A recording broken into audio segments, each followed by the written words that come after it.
Basically, the next half an hour, folks, you're just gonna watch Dr. Laposata embarrass Hank Brennan. Good afternoon, Dr. Laposata. 6 minutes till the afternoon. Many people can't be saved. Did you know that about 1/3 of them do get saved? I don't know what you're talking about. 1/3 of it. When you looked at Mr. O'Keefe's brain, obviously it's after he already expired. Obviously, And yes. so have you ever heard of a Guzman coma score? Glasgow, you mean? In this case, He you keeps didn't trying. have any opportunity to observe the progress of Mr. O'Keefe's injury that night, correct? I wasn't there. The body told me what happened to it. Would you characterize this as a classic wound caused by falling backwards and landing on your head? What do you mean, that every wound is different? Every wound is different? Sure. It's very possible that we're gonna have closing arguments like Monday and Tuesday.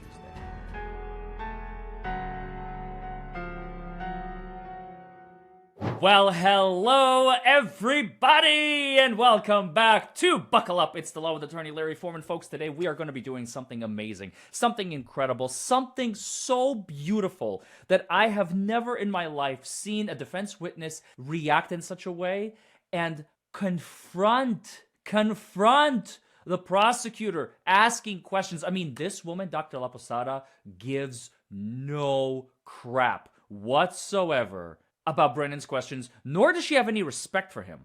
Folks, I have seen just the few clips. I want to watch this testimony from beginning to end. This is going to be so beautiful. I am very excited. Let's go.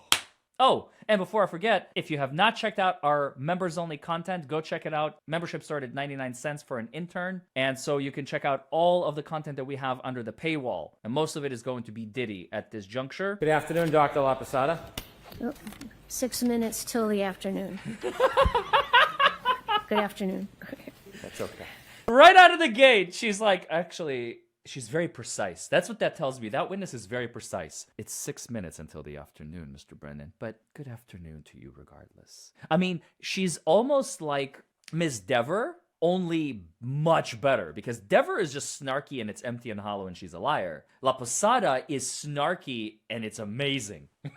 I'm sorry. It's like we haven't even listened to 10 seconds of it and I already have a comment. This has never happened before. About a head injury that Mr. O'Keefe had. Basically, the next half an hour, folks, you're just going to watch Dr. Laposata embarrass Hank Brennan for the next 30 minutes of this video, or however long this video is by the time I'm done with it. Oh my God. Yes, let's go. Have you or someone you love been injured as a result of someone else's negligence? Or worse, lost a loved one because of it? I am attorney Larry Forman, and myself and my team of trial lawyers are ready to help you to get the absolute maximum compensation permissible under the law. We know the system. We understand how to win. Anywhere in the United States, 24 hours a day. 1-844-774-HURT. Call us. We can help.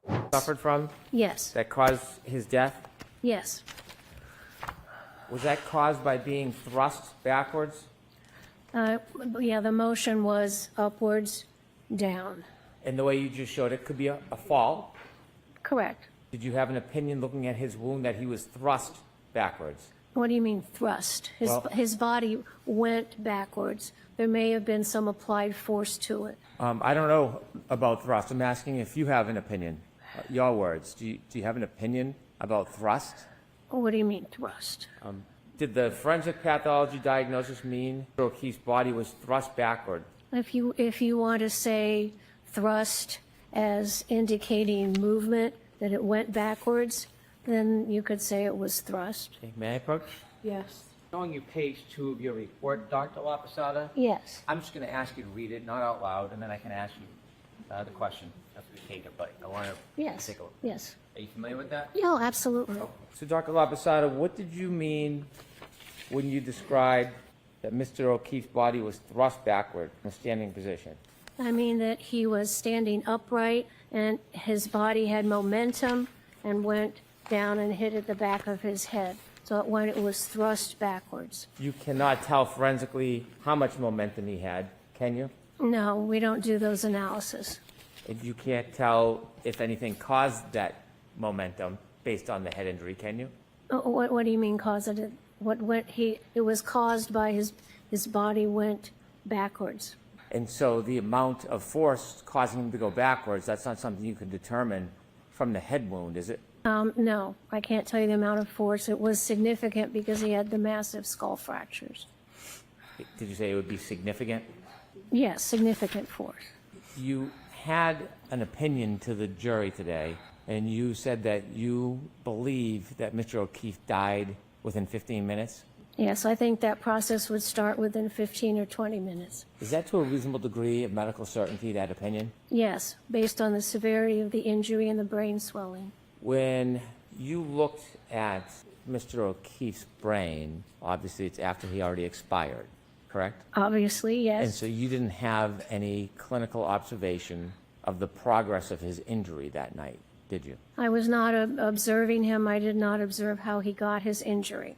When you gave an estimate or you give an opinion about how long he was alive for, are you aware that there's certain tests that are done by neurosurgeons when people are suffering brain injuries but there's an attempt to save them? Sure. Have you ever heard of a Guzman coma score? Glasgow, you mean? You know, well, there's Glasgow, but you've heard of Guzman? It's called Glasgow coma score. In this case, you don't have any objective criteria to identify the amount of time Mr. O'Keefe would have lived if he had the appropriate help. Isn't that fair to say? I don't think it would have been effective because there were massive skull fractures to the base of the skull, and there are cases where the amount of force and energy applied to the head causing skull fractures, breaking the neurons, causing the brain swelling, despite rapid medical treatment, those people cannot be saved. They can't effectively stop the brain swelling. Yeah. Many people can't be saved. Did you know that about 1/3 of them do get saved? I don't know what you're talking about. 1/3. Everybody has different sorts of injuries. 1/3 of what? With a clivus fracture, three-pound coup.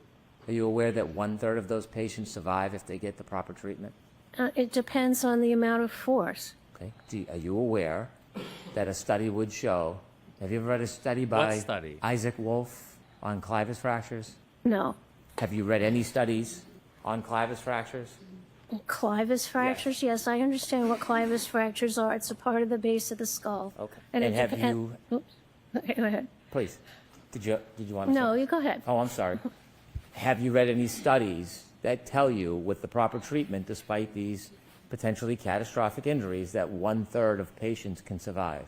No, but that's not the case we have here. And so, in this case, I asked if you had any Oh, objective criteria. very important. You see, Brennan keeps trying to well, he could have been saved if no, not here. Well, but 1/3 of patients, yeah, I don't, no, everyone's different. But 1/3 of this one study, I've never read this study, but you can say that, no, not in this case. I love it. This woman is just I'm not playing your game. I know what the facts are. And I know what happened here, and you're not going to dissuade me, no matter how hard you try. Oh, I love this woman. Criteria. You don't have any objective criteria about the progress of Mr. O'Keefe's wound that can be a basis for you to conclude that he would have died in 15 minutes.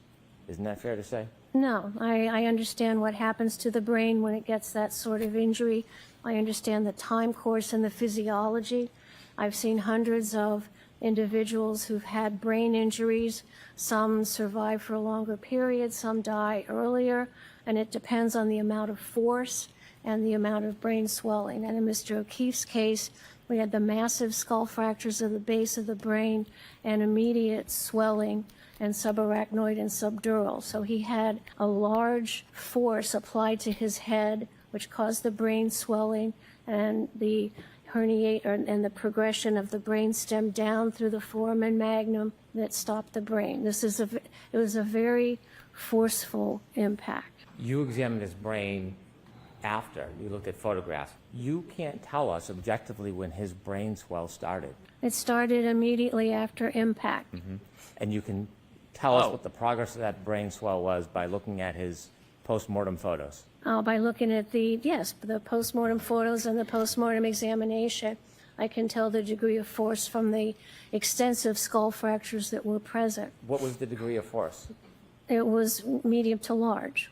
Well, That's a wide range. What do you mean? Quantify medium I'll to strike large, the comment. please. Ask the question, Mr. Brennan. What does medium to large mean? Enough to cause a lot of fractures to the skull. He didn't just like sit down and lie down. If he sat down and lied down, he probably wouldn't have fractured his skull, correct? That's obvious, yes. Right. And so when you're telling us you can identify that he immediately died or died within 15 minutes, I'm asking you for objective criteria. For you to give that opinion, I'm asking you what objective information you have. And so you said that there was a large amount of force, correct? Sure, but because there were massive skull fractures, and there's a lot of energy transmitted to the brain, starts swelling immediately How do you know this wasn't medium force and not large force? because of the extensive number of skull fractures, So are you saying it was medium or large force? medium to large. Okay. How much force is that? Can you quantify it? No. What other objective criteria do you have to support your opinion that Mr. O'Keefe died within 15 minutes? My training and experience of seeing thousands of deceased people from head injuries and knowing some of their clinical course when they get immediate medical treatment, they don't survive. But you would agree many do. Depends on the case. And in this case, It you keeps didn't trying. have any opportunity to observe the progress of Mr. O'Keefe's injury that night, correct? I'm going to allow that. I wasn't there. You The body told me what happened to it. Oh, you weren't there, so you cannot say what happened to John O'Keefe. I don't need to be there. I can just look at the body and I can deduce based on my professional experience, knowledge, and background. So, yes, I can. Thanks for playing. Bye, Felicia! Assessment of the development of his brain injury and how much time it took that night, do you?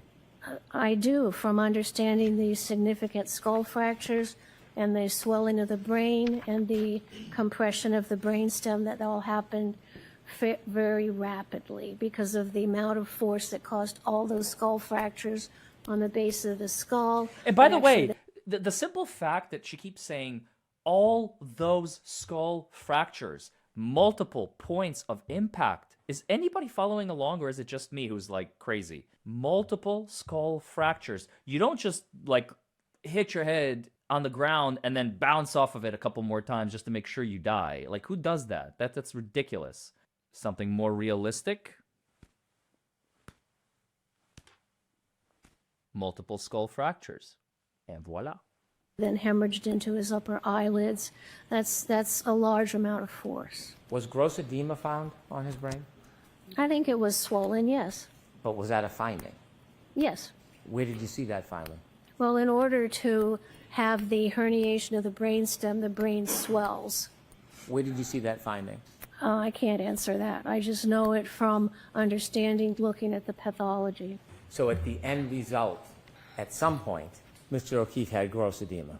In order to get the brain stem hemorrhages, the only way you get that is because the brain has swelled, and there's no, after injury, tissue swells, and there's no place for the brain to go when it swells except down into the natural hole in the bottom of the skull where the spinal cord goes down. So that's where the pressure goes. So that seeing the brainstem herniation tells you that the brain has swollen a lot. Undoubtedly, but it doesn't tell you when it began to swell or the progress of that swell. does it? I don't know what you mean. She already see answered inevitably that. because of the swelling, there's the suffocation. But when you see that, you don't know when the swelling began or how quickly it Yes, progressed. she does. You can't tell that from an autopsy. Yes, you can, because of the severity of the skull fractures. I know there was a lot of force, and that force applied causes you to go unconscious, then your brain swells. If there was just like one skull fracture, then that's a little bit different. But this was massive skull fractures on the base of the skull. Massive skull fractures on the back of the skull. She keeps repeating it. If it was just one, that'd be one thing. There are a multitude of skull fractures. And Brennan keeps trying like a moron, and I love it. He keeps trying like, well, you can't deduce these kinds of facts. Where are you getting this information? You're not a real doctor. A real doctor is Dr. Welcher, my expert, says Brennan. And Dr. Laposata is like, look, you're an idiot. Yes, I can, and here's how, and here's why. Are you done? Are we done here? David Yannetti enters the chat. We're done here. Shout out if you know that reference. By the way, don't forget to like this video, comment below, subscribe to the channel, call us if you need us, 1-844-774-HURT. There's a lot of force applied. So I know because there's a lot of force applied to cause the skull fractures that the brain would swell rapidly. You would be unable to identify the rapidity of the swelling if you don't know the amount of force. Isn't that fair to say? Well, I do know the amount of force because of these amount of skull fractures. In what you know is, in your words, medium to large force. Yes. You've heard of periorbital ecchymosis? Yes. And that's sometimes called raccoon eyes? Well, periorbital ecchymosis just means bleeding and bruising around the eyes. And you saw the bruising around Mr. O'Keefe's eyes, didn't you, in the photographs? Well, it wasn't bruising caused by blunt force trauma to the eye. It was bleeding in the upper eyelid because the plates above the eye and the base of the skull were fractured by the brain hitting it. So, and that's a result of basilar skull fractures and not the application of force directly to the eye. Would you agree it takes a few hours for the bleeding to accumulate in the person's eyes? No, as soon as you break the skull bones and the heart's pumping, the blood comes out of those injuries. So it starts to accumulate right away. It starts within minutes, you can see it. So you would disagree with the suggestion that it takes at least 1 to 2 hours for that bleeding to occur in the eyes. You disagree with that? I do disagree with that. It starts immediately. Let me ask you a question. And by the way, we have confirmation that it started immediately. You know how? Because the blood was dripping down his face. John O'Keefe was still upright at the time there was impact on his skull. He was probably defending himself, and that's when the dog came in. This is his right arm, so he's trying to defend himself. He got the dog, latched onto his right arm. He's being hit from the back, and he's probably trying to defend himself. And as he's upright, he's trying to, her explanation matches the theory that we have been following all along, is that as John O'Keefe is defending himself against, Brian Higgins, Brian Albert, Colin Albert, who else was there? Chloe, Albert, all the killers here. As he's defending against all of them, he is upright, and all that impact, the blunt force trauma to the head that he's receiving is causing, blood to start gushing out of his eyes. That's why the blood didn't go this way. If he had been, hit by a car and fell backwards, again, multiple skull fractures, how would that happen? That's number one. Number two, if he had been lying down after impact, the blood would pool in this direction. And speaking of blood pooling, wasn't he missing like 3 quarts or something like that of blood? Like a few liters of blood were just missing, gone. They obviously pooled in the Albert's basement, and that's why no one has gone in to verify. No one has photos or evidence or whatever. It's all been wiped clean and renovated since. Now we understand why the basement was renovated. But all of that DNA is gone forever because Proctor decided not to go inside the house to protect his buddies. So all of that blood that pooled, again, it came down this way, which means John O'Keefe was still upright seconds before his death, or minutes, however you want to call it. This is amazing testimony. Absolutely incredible. But the wounds to the back of Mr. O'Keefe's head. Yes.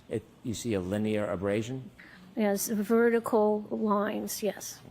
Now, would you characterize this as a classic wound caused by falling backwards and landing on your head? What do you mean every wound is different? Every wound is different? Sure, every person's different. Every way you get injured is different. And so if somebody falls backward on their head and suffers the basal fracture, the wound from your perspective, can look different? It depends on the impacting surface. Wounds on the same surface, say two people fell on the same surface, could they have different wounds on the back of the head if they suffered the same injury? In theory, if they fell, if they rotated their body, if you could reproduce something exactly, then you would see the same wound patterns. This wound pattern is typical of falling backwards on a hard surface, isn't it? We know it's from falling backwards and striking something hard. Can the frozen ground be hard? A frozen ground can be hard, but it doesn't fit the pattern in this injury. Oh, hitting the ground? Yes, ground is hard, but this injury does not fit the pattern.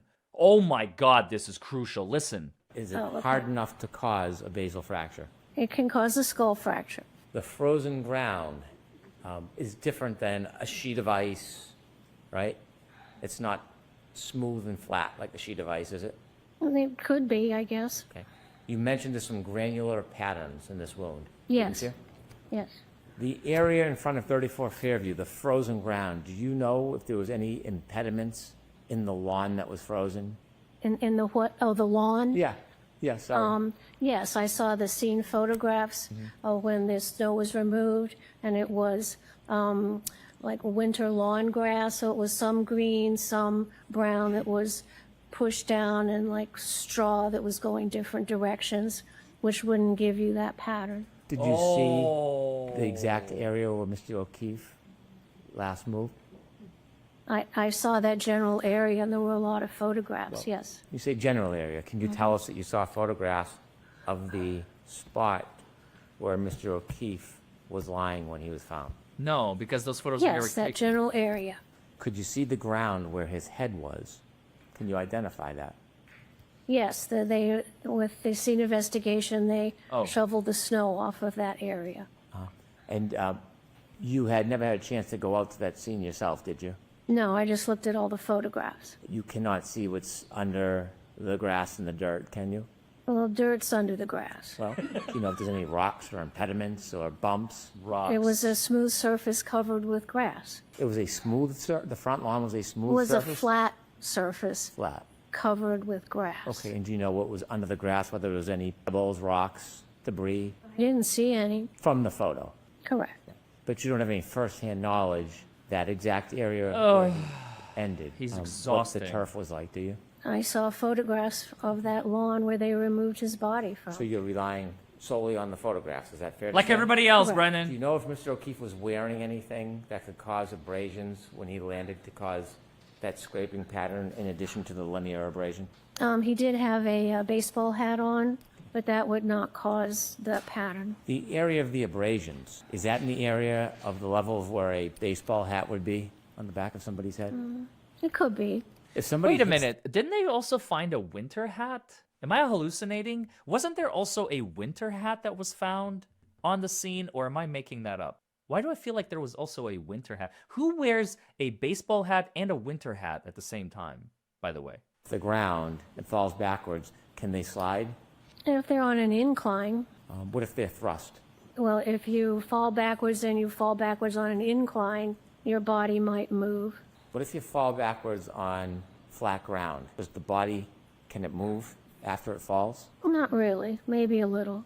If from the momentum of the impact, it might move slightly, but not really. So when a person falls backwards and lands, you don't think the head has any room for movement?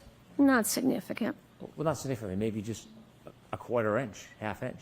No, it's possible. I love how Brennan is just desperate. Like, please, can you just agree with like the little things? I really need you, Dr. Laposata, to please agree with some of the stuff. I'm dying here. I'm dying the death of 1,000 razors. You're killing my case with facts and logic and evidence and medical science. Please stop. Please stop. Just agree with just a few facts. I just need just a few things for you to agree with me. And she's just like, nope.